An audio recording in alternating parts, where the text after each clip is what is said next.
Meanwhile, travel to Tanzania with me. Good morning, Tanzania. Arusha region, that is. I think it's our day 2 of our full day. So day three. This is our day 3 in the country, and it's like past 10 o'clock. Breakfast starts at 9. Let's go see if there's any more breakfast because around girls. When I woke up this morning, it felt like it was 6 a.m. That jet lag. Let me tell you.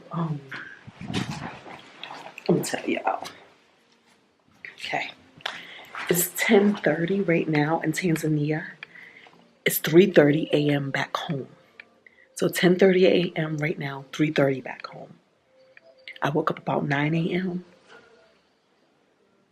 Or was it 10 a.m.? It felt like it was 6 a.m. Okay, let's go try that. Okay, y'all. So this is breakfast this morning. Again, we put the fruit on the peanut butter toast. Got some potatoes. This is like a chicken sausage. And I blinked my eye. Hot sauce and ketchup. Where's that? You didn't go to Cultural Heritage. Oh, yeah. And that's a cannon, too. Good morning. Is this a video? Yeah. How y'all doing? We're having a beautiful time here in Imbaseni Village in the foothills of Mount Meru, y'all. Mount Meru. It's a little chilly, but it gets nice and warm in the daytime. And this is our winter. A lot of people don't know it can get cold. And you go to South Africa, you got to be wrapped in your blanket. Oh, yeah. So, y'all, it gets hotter over there than it does here. And y'all are all welcome. It's a beautiful, natural environment. People are so loving and friendly. Karibuni, that means welcome. Mama C is ready. All I did was press record, and she's like, "Oh, is that a camera?" Hey. Oh, I love it. We are in Mama C's home right now. She is hosting us. Yeah. Thank you so much. So welcome. Wow. Yeah, it's our home, but it's also our community center. United African Alliance Community Center. Yeah, UAACC. Karibuni. Yeah, and the website. Yes, our website, which is a little old, but it is there, is uaacc.net. And I am on Facebook as Charlotte Hill O'Neill, and then in parentheses it says Oshatuni Fasuyi, which is my Yoruba spiritual name. And Mzee is on Facebook at Pete O'Neill.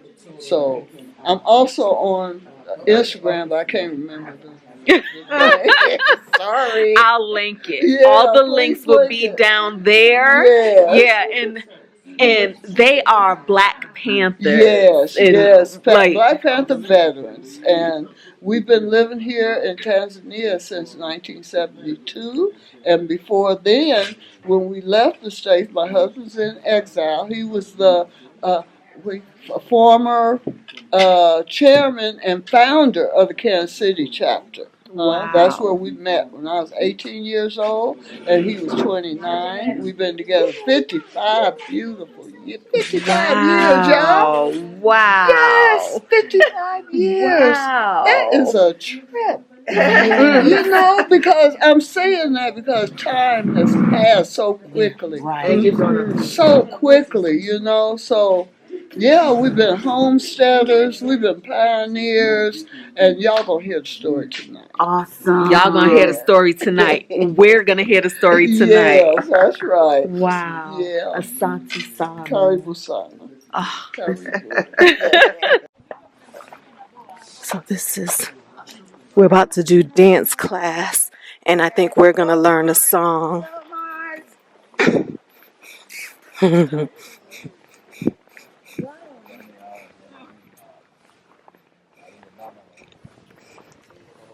Jambo. Karibuni. Yeah. Karibuni sana. Mari. Karibu. Yes.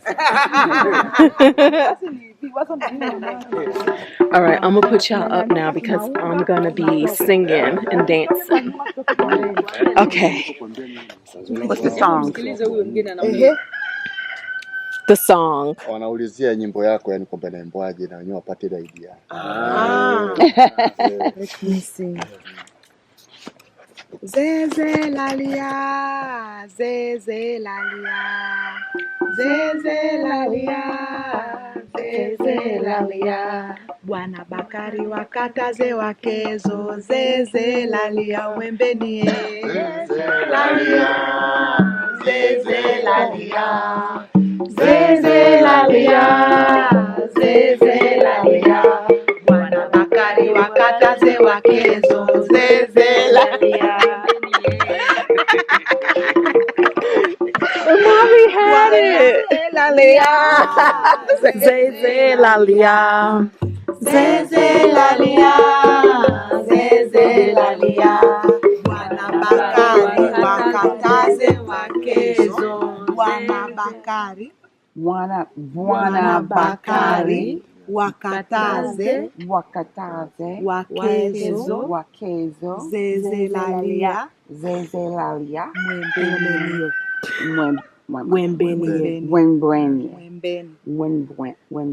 mwembeni. Yeah. Bwana Bakari wakataze. Who child? And you see how Mari knows it? Oh my gosh. And she said, forgive my mother. You want to try to All right, go ahead. your mom? See? Teach your mom. Come on. You can try, yeah. Zeze lalia. Zeze lalia. Zeze lalia. Bwana Bakari wakataze wakezo. Zeze lalia mwembeni. Oh, You got it? Why you promote me? You got it? I'm the photographer. Zeze lalia, zeze lalia, zeze lalia, zeze lalia. Waka Bakari wakataze wakezo. Zeze lalia mwembeni. It's way too much work for her. Bwana Bakari. I know, I'm memory. Good gracious. Wana Bakari. Wana Bakari. Buena. Like buenos dias. Yeah, Buena. Buena. BWA. Buena. Buena. Buena. Bakari. Buena Bakari. Buena Bakari. Yes. Buena Bakari. Buena Bakari. Bwana Bakari wakataze. Wakataze wakezo. Wakatazi wakezo. Wakatazi Wakezo. Wakatazi wakezo. Wakataze wakezo. Zeze lalia. Zeze lalia. Lalia. Zeze lalia.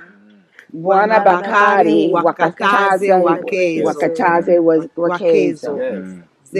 Wengwene. You see, I have to follow your whole mouth. Like I'm just looking at your mouth. Oh, Yeah, wow. it's the songs about celebrities. Maybe some people have babies, you know, like to get best, and some elections. It's the celebration for the. It's the song for the celebrities, even for the politics. You know, Okay, yeah. it's like a celebratory song. Yeah, celebratory songs. Yes. Okay. Yeah. Okay, thank you.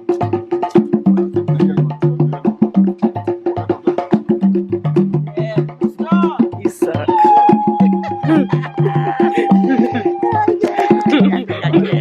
We suck. we the back posse.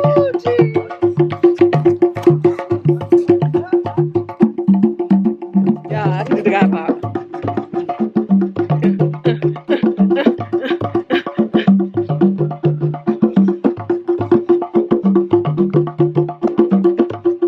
I'm tired. Woo!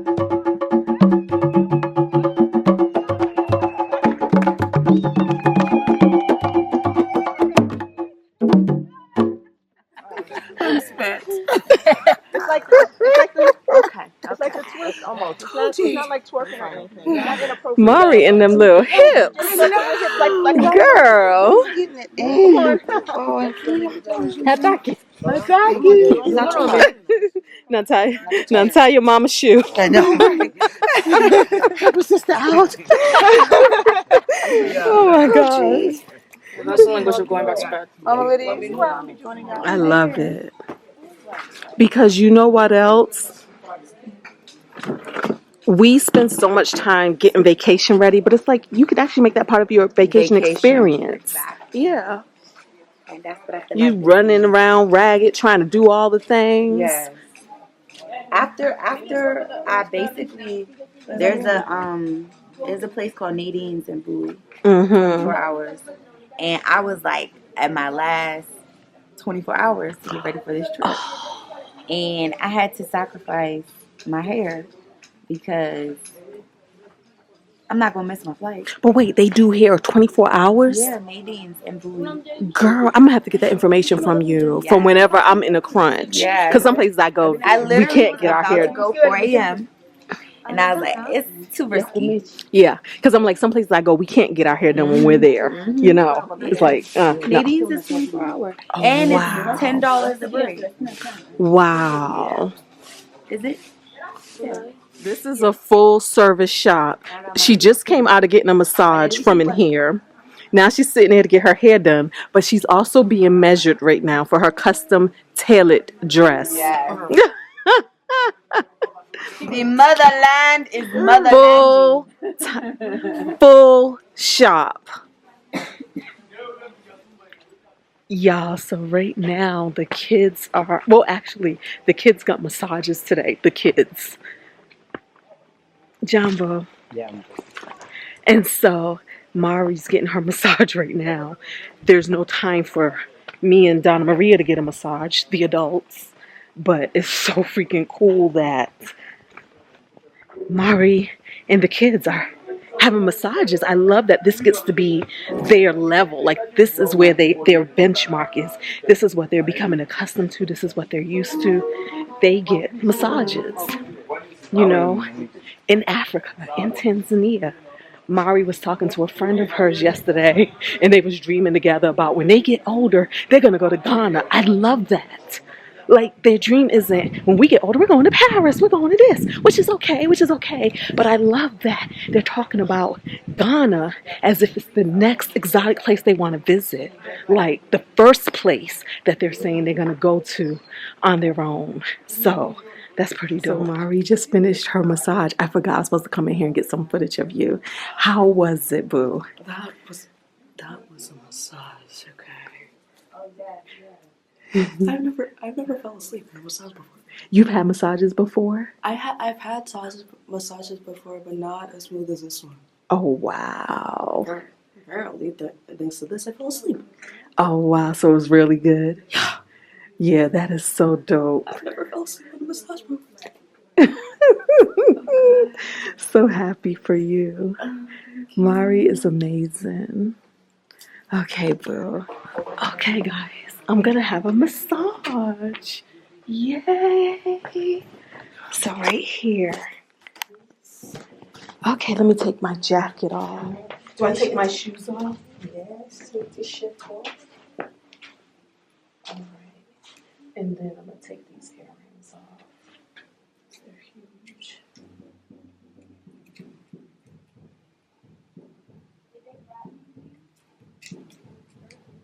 Okay, you said take my shirt off.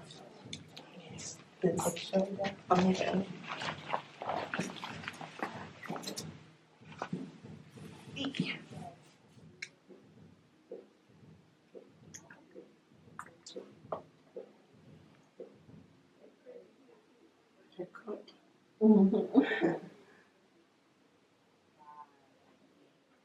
Like, can I be massaged?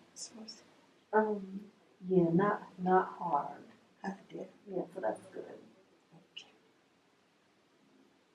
No, I'll try to get it.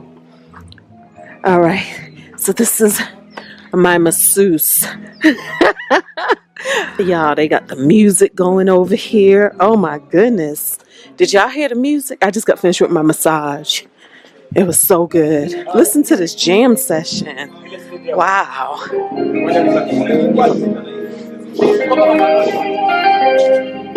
Look, they're making it happen.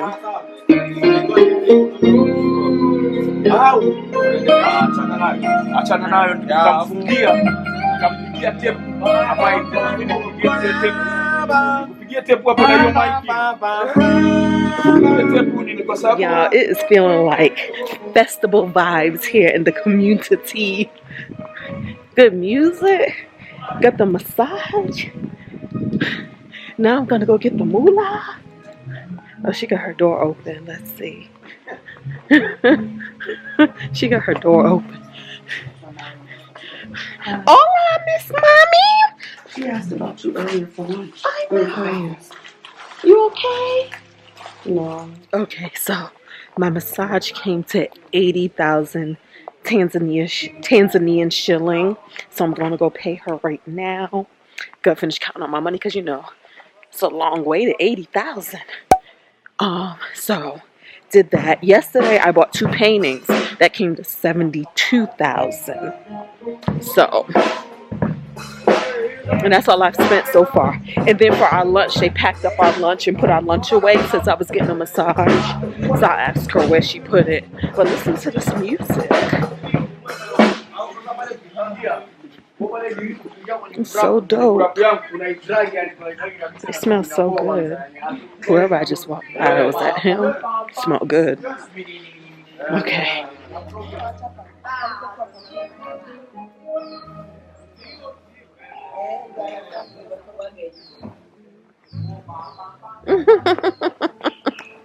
Welcome. Karibu. Sini. Sini.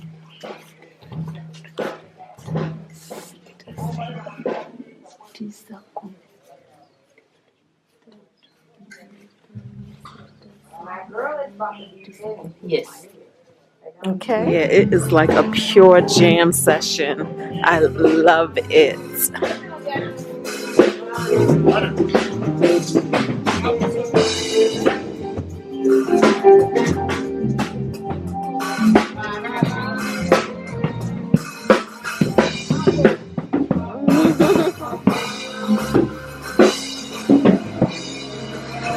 Asante. And these ones.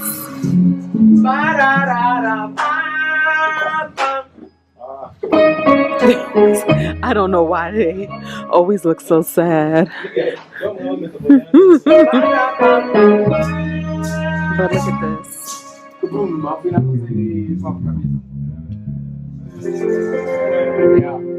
So tell me, when do I stop?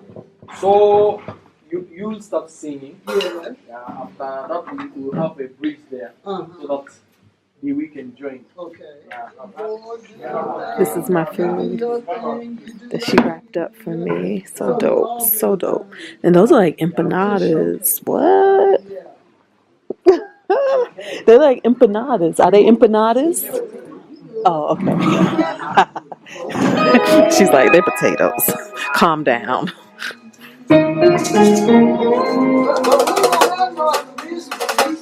Yeah. We gonna start there. I'm gonna start and then. Yeah.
I had a wonderful massage. I'm just sleepy and relaxed. My body was tight, so it was painful. Oh my gosh. Yeah, yeah. Oh, I feel so good. I'm glad I did that. I really am glad. It was wonderful. Look, Joshua came over here to deliver her custom painting, but I was like, I just love how he has paint all over his hands. He is, oh, and a brush in his hair. Wow, I love that. Like, he is an artiste. Yeah, so, and Donna Marie is in there acting like she can't get out her chair. So hold on, she's taking her forever to tie her shoes. Poor thing. But he's delivering her custom piece. She wanted Mount Meru in the background. And I have a painting that has Mount Meru from Joshua the artiste. Yeah, so nice. And so we're gonna see her painting. You're gonna unveil it for us? Yeah. Okay. All right, you gotta unveil your painting. You gotta unveil it. Ooh, the reveal, the unveiling. Let's see. Drum roll, please. Oh, Tanisha, what's your name, dear? My name is Bobo. Oh, this is my massage therapist sister. Oh, she's so good. So good. Oh, Santi Sana. I know. I was like, ooh, ouch, ooch, ouch. I know. Did you hear me? Did you hear me? Ow! Yeah. All right. Ooh, okay. Is this your phone? Oh, thank you. Yes. Let's see the big reveal. Drum roll.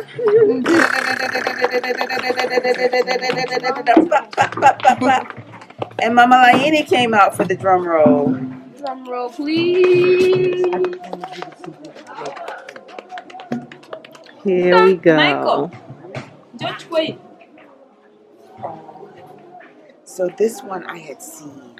Oh. And I love it. This is the one that I had seen. Yeah. Calling me? Yeah. Okay. And then this is the one I haven't seen yet. So I'm gonna see. Yes, it's similar to yours. Yes. I love it. And the red clay. All right, y'all. Y'all, isn't this all so wonderful? Are you having a great time? Yeah. Isn't it so interesting? Is this your first time in Africa? Okay. Yeah, nice. This is Teron, y'all. Y'all know he is 13. Okay. And he's about to dance. He's about to perform. So he's in his uniform. I have to go switch my shoes. I got some orange Jordans. I'm gonna go. Ah, nice. Nice.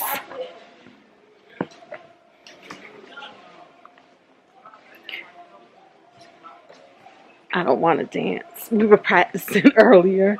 I forgot all the moves. And the song. I'm supposed to sing and dance. What was that?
So he is a hip hop artist, Tanzanian hip hop artist, Yes, a superstar legend. Yes, legend.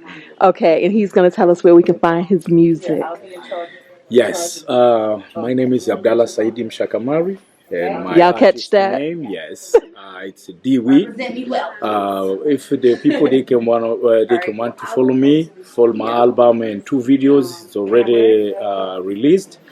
They can go by the name when it's in YouTube.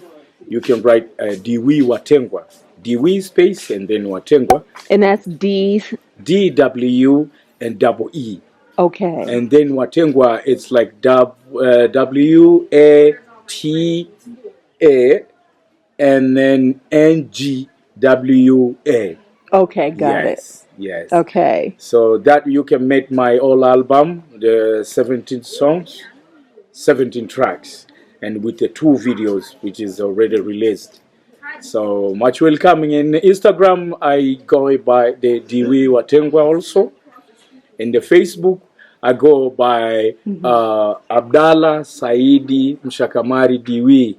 Y'all got that? Yes, you'll see me on my Facebook. So much welcome. Give a hands so then we can keep together to forward together. Okay, and we can buy it there. Is it for sale? Download it. Yes. Okay. Yeah, you can download it. You can have music by downloading. Yes. So that I think it's how the way the people buy nowadays. Yes. It's like technology ways, the digital ways, digital platforms. Yes. Yeah. Yes. Okay. Yeah. Dewey Drew Africa official. Oh, nice.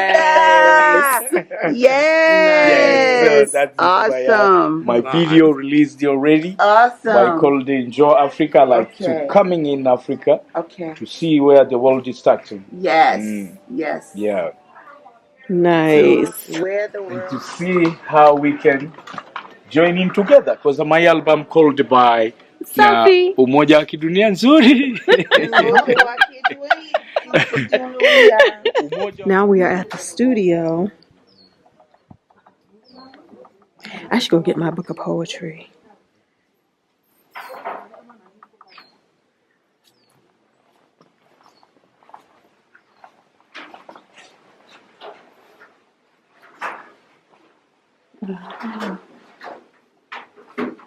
And what is your name, brother? My name is Dewey. Dewey. Yeah. Nice to meet you again. Thank Nice you to meet you for again. welcoming to your studio. Yes. Yes. Much welcome. Always. Peace and love. Yeah.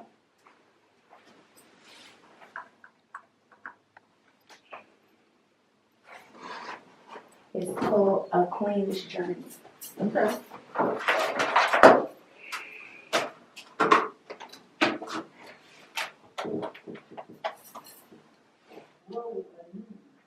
No harsh echoes, no. Okay, I'm ready. I'm ready.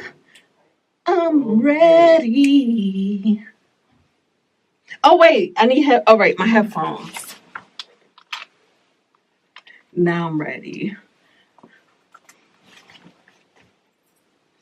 Oh, how it still amazes me, for I can't do the same. Not that I don't try my best, for they say sin is low aim. But every time I attempt, my body fills with a sudden stiffness. My motions repeat, I move off beat, my feet loses their swiftness. No matter how hard I try, I can't do what I do in my mind. My knees shake, my steps break, my whole body is thrown off time. That's when I learned, not all black girls have rhythm. When in the company of my friends, we sing to our favorite songs, we blow and throw, and child, you know, can't nobody say we wrong. But if I had to do a solo, the harmony escapes me. My onto notes do not float. My songs hold no melody. When in church, I try to learn just how to obtain this thing. But no matter what, my voice gets stuck. My vocals will not ring. That's when I found out all black folks can't sing. But you see, I had a teacher once. For me, she was the first of her kind. She taught me the things the text didn't bring. She took me back through time. She filled my scope with books, Maya, Zora, Alice, Tony. She showed there was more to me than just slavery. She explained there was more to us than being able to sing and clap, that there was more to our culture than the way we talk and act. That's when I started to learn what it meant to be Black. That's when I started to learn what it meant to be Black. The end. Woo! Shout out Siddiqui. Thank you so much for letting me journey here to Tanzania with you all. So much fun, so mind-blowing, life-changing. Oh, you already stopped it?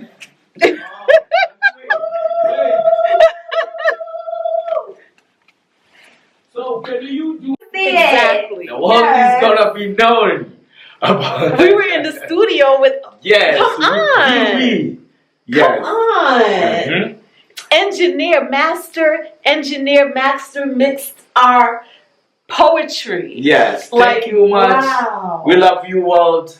Yes. Yeah, like Respect. priceless. This was all blessings with the beans. Okay, time to eat. Time to eat. I think this is a mixture of African and American food. I think that's what they said. So some rice, some chapati, Chicken. some beef, and is that okra, and some wali. Okay. Question for me? Feel free. And then after I do that, I'm gonna do a poem, and then we're gonna look at 2 music videos, and then the documentary. Okay, Mama C, Yeah. may we record you? Awesome. Yeah. And also, Mama C, would you like the children to hold their questions after you're finished, or can they ask while you're... They can. Okay. Yeah. But talking an hour is plenty. You know, it might even be 45 minutes. I don't know. You know. Come. I guess you all know this is the United African Alliance Community Center. Yes. UAACC. And you might want to know, how did we get here? Please, y'all. Yeah, we get these chairs. Siéntate, por favor. Yeah. And there are other chairs. Only gonna talk to you. Just pull them up. It's probably something. And then at the top, can you just hold this? That information about how they got here, I found out what I had was wrong, and I actually went and talked to him and got the real. Oh, okay. Yeah. Let's do this one first. I'm trying to get ready. So I don't know if all of y'all know a little about history. As I know all you youth know about the Black Panther Party, right? The who? Yeah. What? Black Panther The who? Yeah. So I was born in 1951 in Kansas City, and Brother P was born in 1940 in Kansas City. And he had a varied background, but I was mostly a schoolgirl. And then I started seeing on TV about the Civil Rights Movement and all that entailed.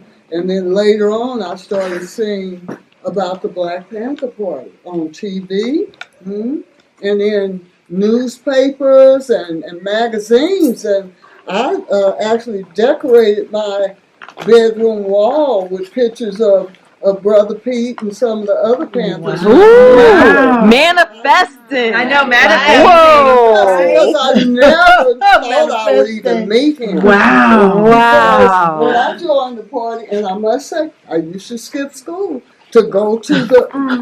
Yeah, don't listen. Yeah. To go, but for recently, you know, to go over to the Breakfast for School Children program in Kansas City. See, that was in Kansas City, Missouri. I was in Kansas City, Kansas. And for what we call the PE classes, which mean political education classes and all of that. And I was like, wow. And I had been going there for a while, but Brother Pete wasn't there because he was on a tour of some of the other chapters and branches, you know, to see how their work was going and all of that. So I had already moved out of my parents' house to their, they didn't want me to do it, but I did it. And because we had Panther Pads. And Panther Pads is where we live communally. We had 3 of them in Kansas City. So I would actually tell the other Panthers, I would, don't tell my dad where I am and all that kind of stuff. And so finally, after I'd been there at least a month, I met Brother Pete. It was under not real good circumstances because, you know, we had strict rules that you were supposed to adhere to. And one was you should always be functional. So the day I met him, I wasn't functional. Because this was the 60s and all that entails. Now, young people might not know about that, but it was. And there were several of us who weren't functional. So when he come around the corner and saw that, you know, he was furious, especially because he said, who is she? Oh, no. You know, and it was me. I said, I'm Charlie Hill. You know, he said, you don't need to be saying nothing. Just shut up. Oh, my gosh. And so I told him, well, my dad told me I got the right to speak. So,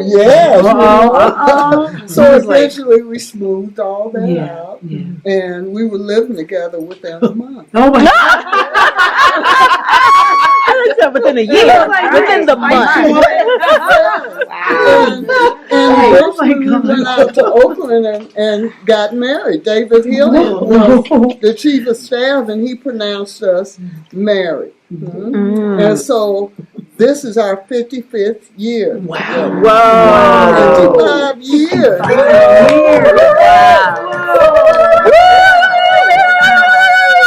Yes.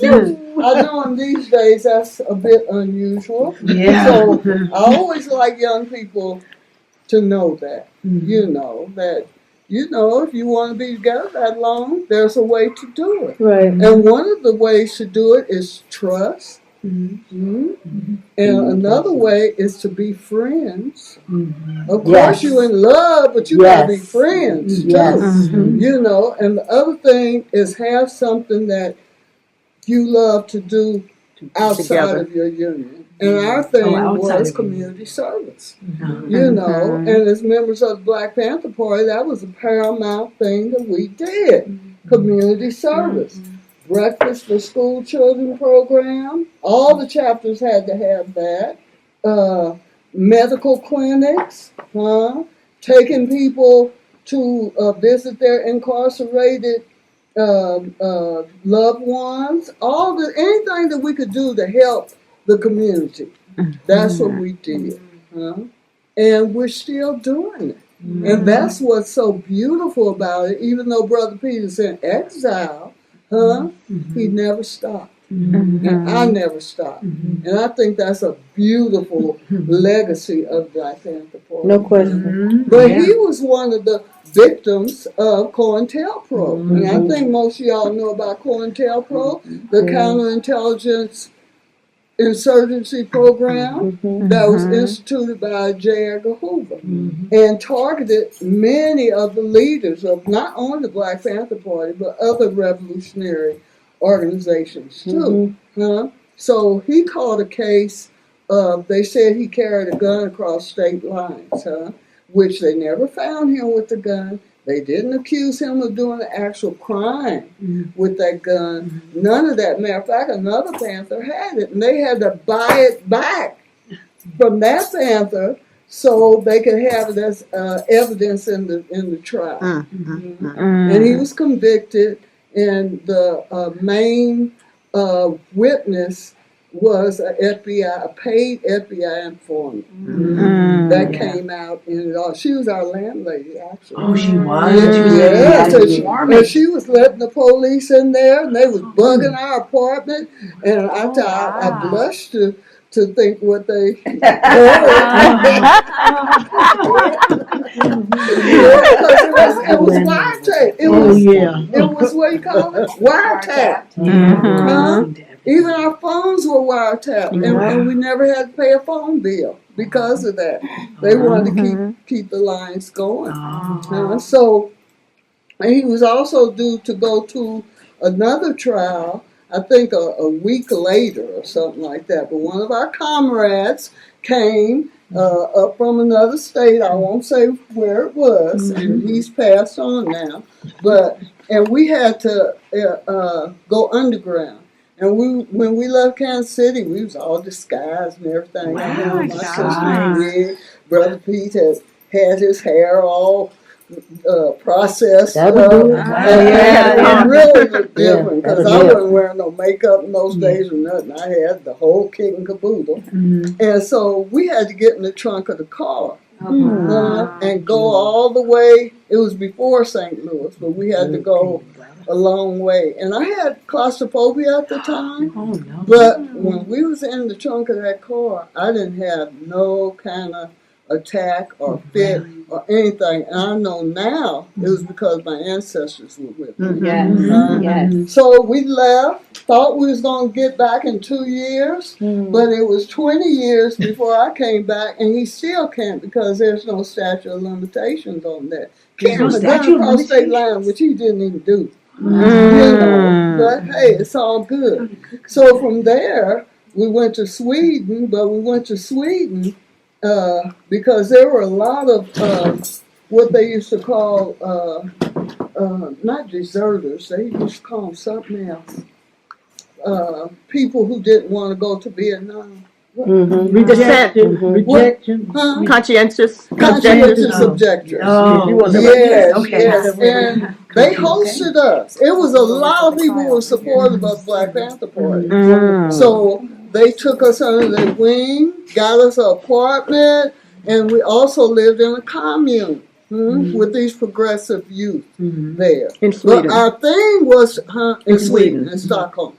Ubengarten 44, that was the name where I never will forget. Wow. And so our thing, though, was to go to Algeria because that was the international section of the Black Panther Party. That it was founded by Eldridge and Kathleen Cleaver and a whole bunch of other people. That's where that is. That's in Algeria right there. And that's Sekou Odinga, who recently passed away. He was one of our comrades there. So we finally got there, and this was during the time of the split, the East Coast and West Coast, basically, and we didn't know how we were going to be received because we didn't know what side they were on. And so when we drove up in there, Eldridge said, "We've been waiting on you." He said, "Waiting on us?" Because we was underground. But his Mama Florine, had been writing them, said, "I know my son and my daughter-in-law are going to be coming there." So they were happy to receive us. And we lived there for 2 years. The reason we finally came to Tanzania, and y'all were already here.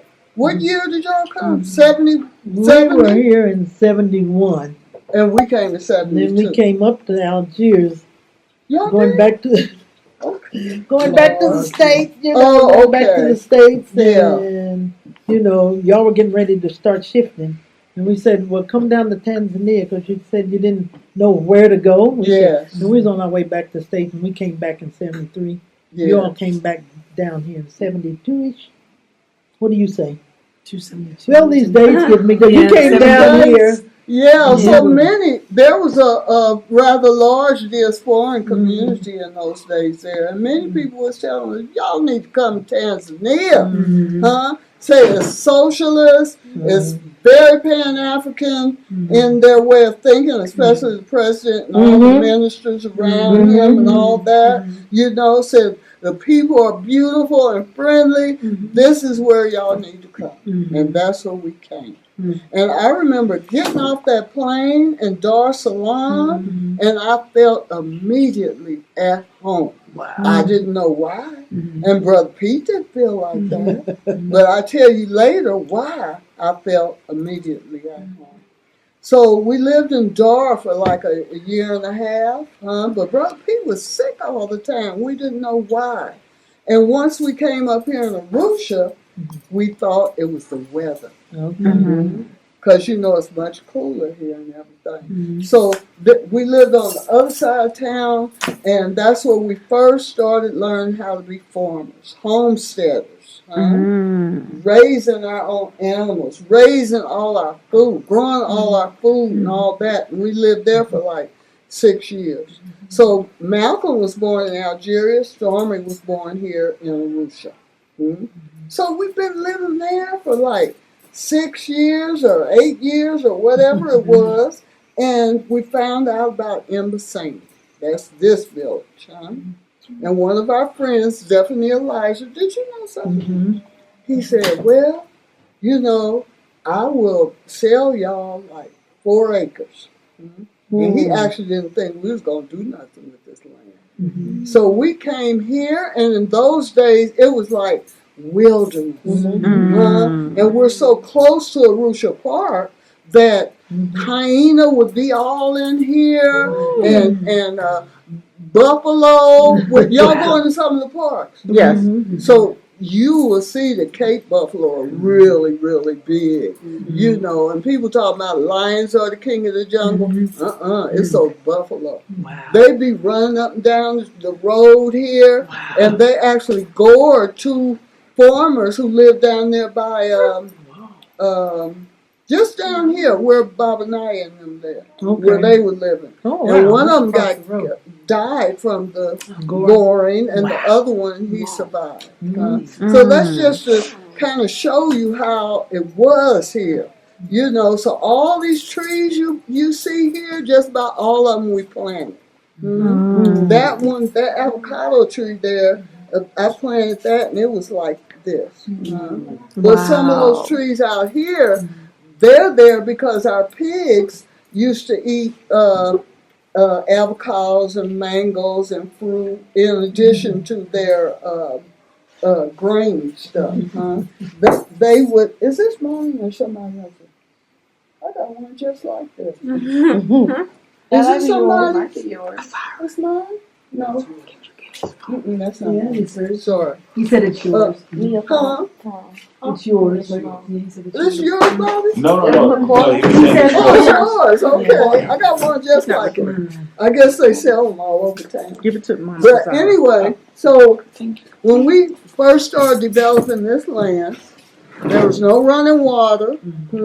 There was no electricity, so Brother Pete learned how to build a windmill. He went to an appropriate technology school. And it was right over there. I remember that, and it used to be so scary to see him way on top of that windmill, because it's up very high. And he carved the blades himself.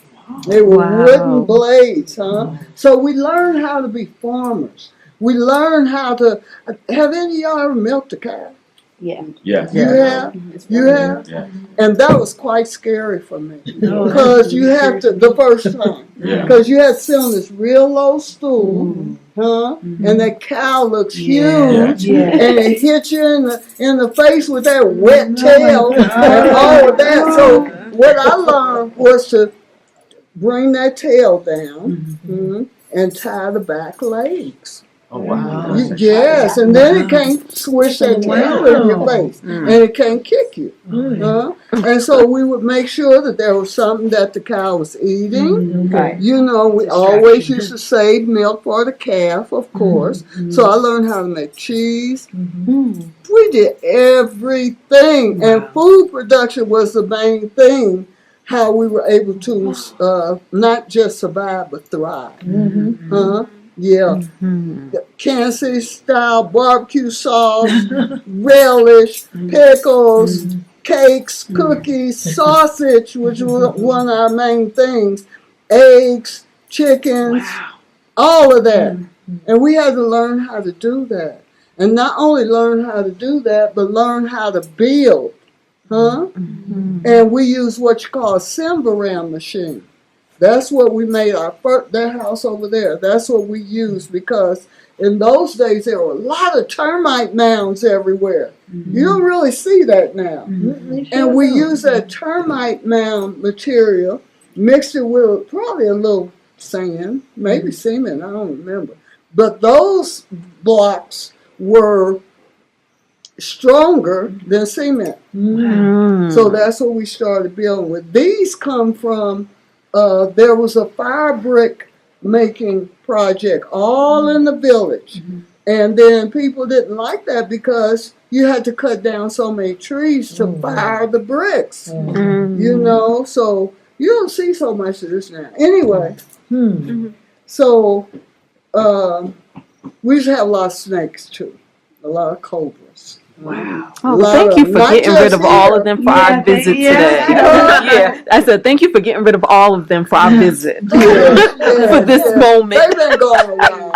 Why? Because snakes and other wild animals, they know that if they stay around people, they're going to more than likely get yes, and that's what happened. You know, so, and it wasn't just here, it was all in the village. People used to bring people down in a wheelbarrow because they know we had a vehicle, and we would take them to the veterinarian, Dr. Duray, who had the anti-venom concoction. Serum. Yeah, but we lost 2 dogs from the snakes. Yes, and yeah, it was something. But anyway, all that is gone. We learned how to farm. It was the first time we started farming, we had we would dig holes like this and put the seeds in there, and our neighbors would laugh, you know, and because how you gonna grow something like that? And so finally they took us under their wings, and we had a box of Mother Earth catalog. I don't know if y'all know about Mother Earth. You do? Yeah, so we learned so much from that. So our water project was, I think I was telling some of y'all that, was funded by Brother Geronimo Jajaga, who was a Panther who had been locked up for 27 years. And then after he got out, Johnny Cochran was his lawyer, and he was awarded, I think, $3 or $4 million. Good. Because it was proven. Yeah, that's fine. It was proven that he was set up and everything. So when he came here, he asked us what was our greatest need, and our greatest need was running water.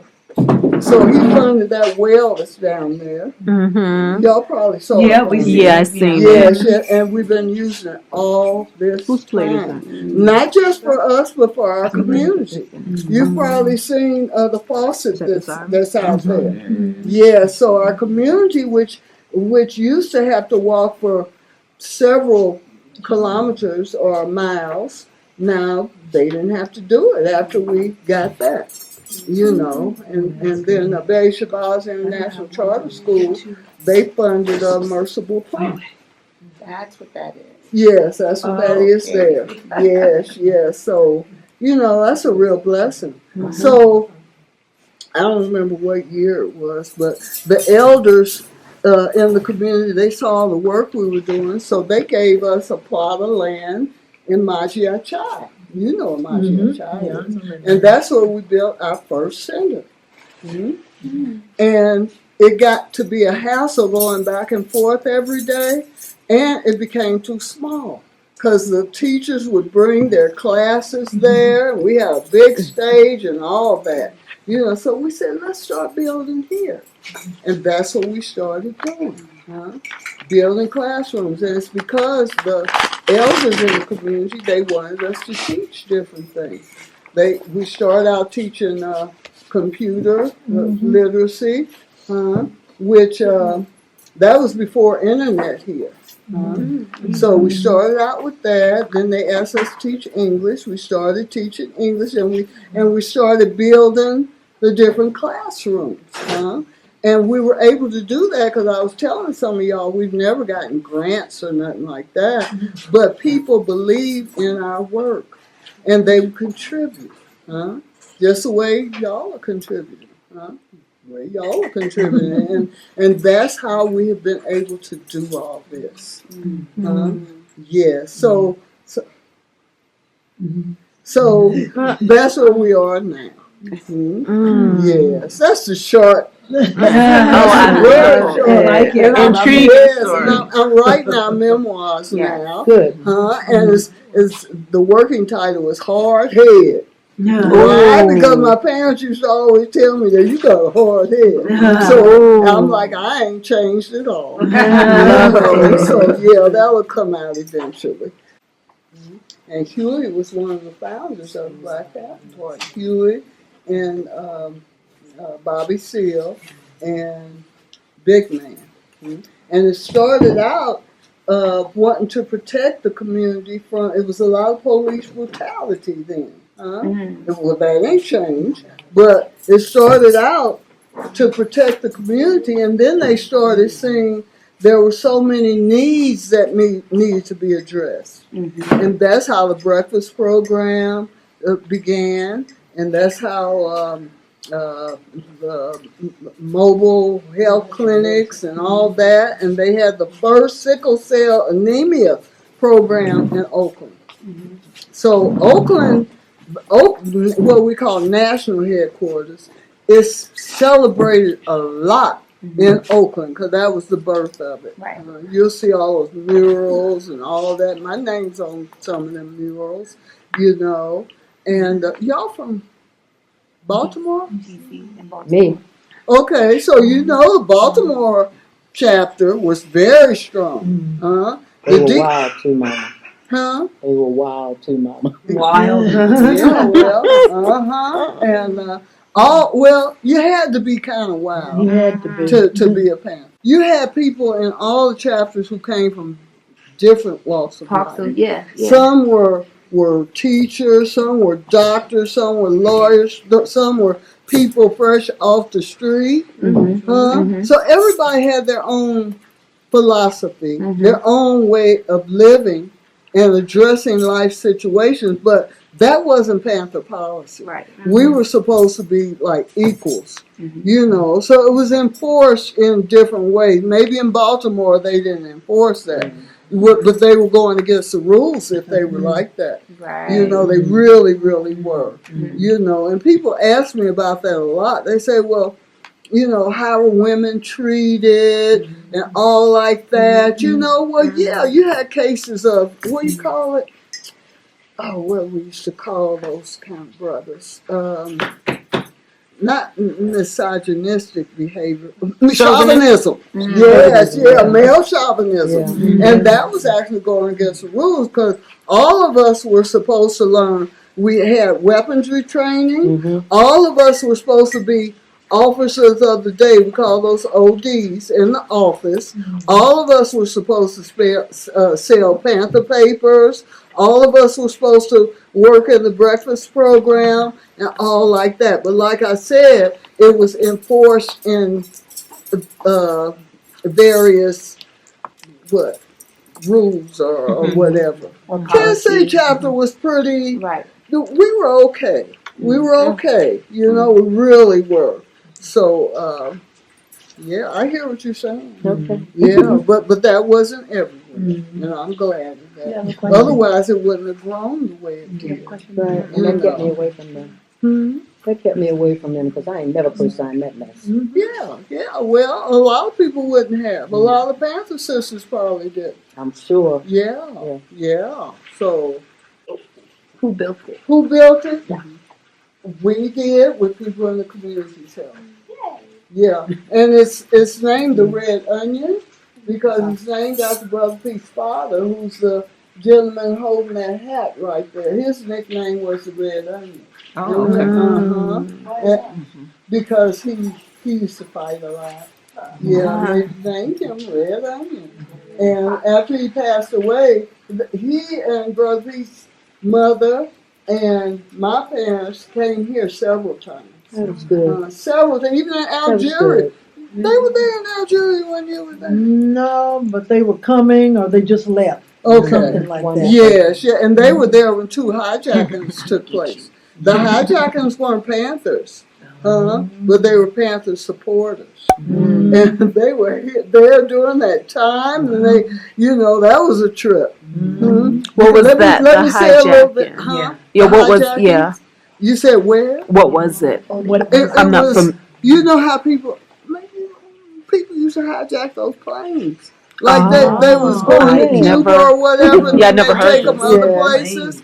So the first hijackers, it was 2 of them, Roger Holder and Kathy Kirkhoff. I remember their name. And they bought $500,000 as support for the Panthers, right? So when they arrived, the Algerian government took the money, sent the plane back, and gave us the hijackers. And they were very apolitical, right? And so, like a week later, it was another hijacking. It was a family. They had broken this one brother out. They weren't Panthers, but they were supporters. They had broke him out of prison, and there was children and everything. You need to get up? No. Okay. And so they bought $1 million and the plane from the States. The government took the money, sent the plane back, and gave us the hijackers. So then Eldridge had a press conference and said the president was blocking our revolution by doing that. So things started getting a little salty then. A whole bunch of other things happened. And that's why many Panthers were leaving and going to other places. Oh, wow. It's been real interesting. It's been a blessed life. To think of where we were and where we are now. And how we've still been able to do the work that's a part of our hearts. Ain't no bigger blessing than that. Great lessons. Great lessons. Great and lesson great and great blessing. Yeah. Ron has a question. Okay. So what made you decide, or what made you feel like you needed to do community work, or felt like your passion was community work? I think that it was a part of our destiny. I used to observe that in Kansas City because my parents used to feed some of the people like they went to school with and who was homeless or whatever. And I used to observe that. And my church, the church that I grew up in, would do the same thing. I know now a lot of people do that. Give food to the community. But my church was doing that back in the 50s. So that was part of my destiny. That's what I was supposed to do. And that's what I'm comfortable with. And that's why I'm so happy. Right, because I'm doing what I love, and I know that I'm walking in my destiny. So I wanted to go back Kidogo just a little bit, and remember I was telling y'all when we got off the plane that I felt immediately at home. Well, I didn't realize it until I got what you call a roots reading from a Babalawo who's a priest in the Orisha Ifa spiritual tradition that I practice. That's one of my practices. And when he did a roots reading, it was revealed to him through divination that my patriarchal line actually come from here, from where Tanzania is now. And he said, and they were diviners. I mean, they do divination. They were community workers. They were artists. The royals used to go to them to get, their readings and all this. And one time, the royals came and they told them off. They said, "You ain't living a moral life. You ain't doing this. You ain't doing that." And we got sold into slavery because of that. And so people don't realize there's so many people from Tanzania, East Africa, who were sold into slavery and were either taken to India or the what do you call it, so-called Middle East, or they were put on the ships and taken down around the Cape of Good Hope and South Africa, and then taken across the water, which means they were taken to the Caribbean, or to South America, or to North America. So he said, you think you felt at home because the government welcomed y'all as freedom fighters and that Pan-African thing? He said, no, it was your ancestors calling you. And Brother Pete, it took him a while before he felt at home. But me, as soon as my feet touched that ground, I knew it. Yes. And you see this mark I have here? And that wasn't no injury or nothing. I said, I bet that's something that I carry from my ancestors. You see that? Oh, wow. Yeah. I thought you bumped your head. No, I'm talking about the one here. Or does it go that way? Oh, I see it. Yeah, I see it. Yeah. Ain't that a trip? That was like, wow. Now, some of these are scarification marks. And this is tattoo, but the scarification marks, the first ones I got in 1997 when my mom passed away, because it came to me in a dream that that's how I should honor her. So I went to a Maasai village and I got these marks. The middle one stands for my love for the Creator. This is my patriarchal land and my matriarchal land. And then this tattoo, it means the same thing. I got this in Kansas City. Yes. So if y'all don't have no more questions, I'm going to read y'all. No, we do. Two more. Now, we ain't going to make this real long. No. I know. We know. My question, you want to extras first? Okay. So my question was, how could we, as, the village, support what you have going on as a different generation, right? So I know a lot of people, they're like, oh, the Black Panther still exists? Like, really? And I'm like, yeah. Like, how do you think the world's circulating? And, so how would you suggest that we, as, another generation can assist the movement? And I was going to say, I want to piggyback off of that a little, because I was going to ask something similar, like being here, what would you say your greatest triumph was? And then what are your greatest needs that you still see, the work that still needs to be done? Yes. Well, we always have young people like y'all who come here and learn from us, and we learn from them. That's one thing we always say. It's a two-way street. They come for residencies, different art residencies, or interning, or what's the other thing? Like we had the sister came from New York, and she stayed here 4 months, and she was archiving all of our clippings and articles and all that kind of thing. That's still needed because she didn't finish. And it's always a financial need. Right.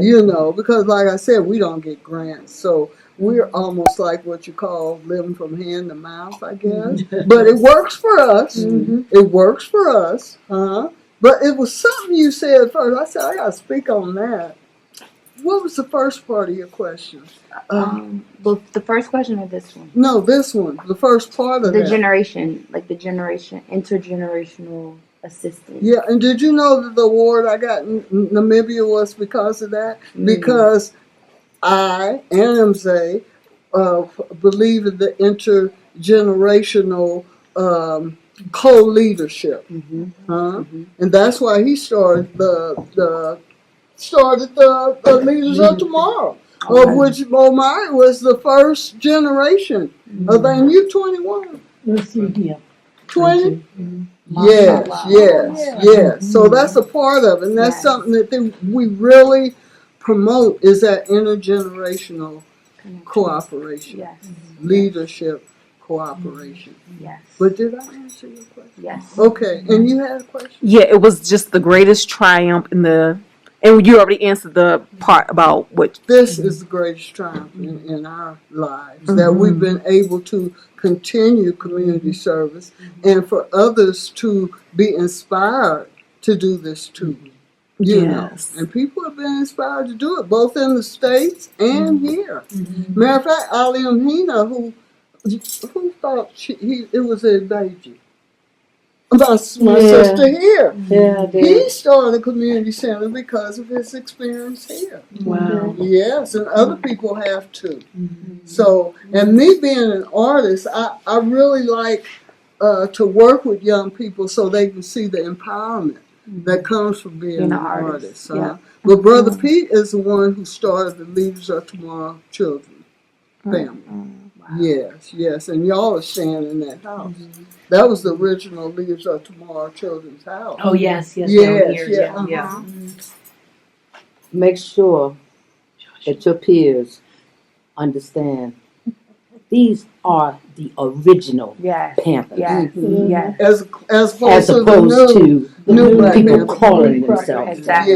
Yes. And if you watch the people calling themselves that, they don't have none of the programs. No program. They don't do none of the work. There's a lot of rhetoric. Just wear a little Panther insignia, put one on their car, one on their hat, and ride around. Right. And so I've spoken to some of what you call the new Black Panther Party members. Matter of fact, some of them did security for me in California. Right? And so the first thing I asked, I said, what are y'all's community programs? I said, if you're going to call yourself a Panther, you need to have some kind of community program. So they didn't have any at the time, but I hope that inspired them to do something, you know. And so they'll know that being a Panther, being a revolutionary is more than just the way you dress. So can I share this for you? Please. What time y'all got? It's 8:31. What time is it? 8:30. It's not past our bedtime yet, right? So this is my last and latest poetry book. It's called Homage. And it was actually published in South Africa by African Perspectives, and the founder of African Perspectives is a South African sister, and there's very few women who are in publishing there. So I was very, very happy for her to take on this project. Okay, so when we first came to Tanzania, you know, I felt the need to fit in to the point where I tried to change who I was. And hey, brother, how you doing? I'm good. Yeah, have a seat. Yeah, y'all know Joshua. Yeah, but y'all just met Omari. Right, we just met Omari. Okay, so I felt the need to write this poem. This was several years later, of course, but it's one that I love to share, especially with Africans who live in the diaspora like y'all. I don't know if y'all like that designation, but I have no problem. I love it. Okay, all right. Okay, good. So here we go. It used to amaze me that even though pre-dreadlocked, dressed in conga from head to toe, carrying my babies on my back, basket on my head, chewing sugarcane sticks and pepper sprinkled muhogo roast, just like everybody else. Before I even opened my mouth to speak, they could somehow tell that I was someone else, different, other than. I couldn't hide it, even though I tried, and I almost lost myself.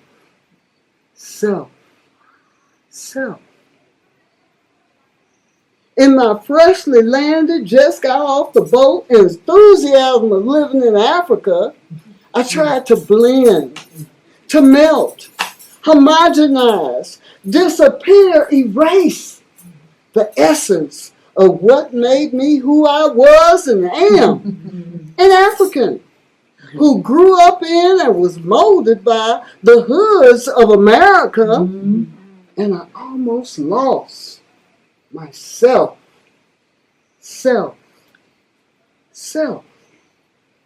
I almost lost that distinctive stride that signals, look, she ain't from here. Anatoka Mahali and Guinea, why not?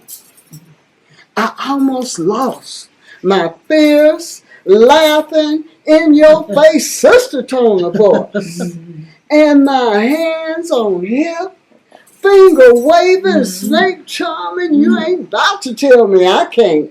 Neck move. I tucked that me tightly under my conga wraps and demure gaze and soft, gentle handshakes. And I almost lost it in giving it up. But I woke up just in time and place and attitude. I had to learn to remember that the I that is me has a history as rich and as valid as anyone. Born with the dust of our African ancestors squished lovingly between their baby toes.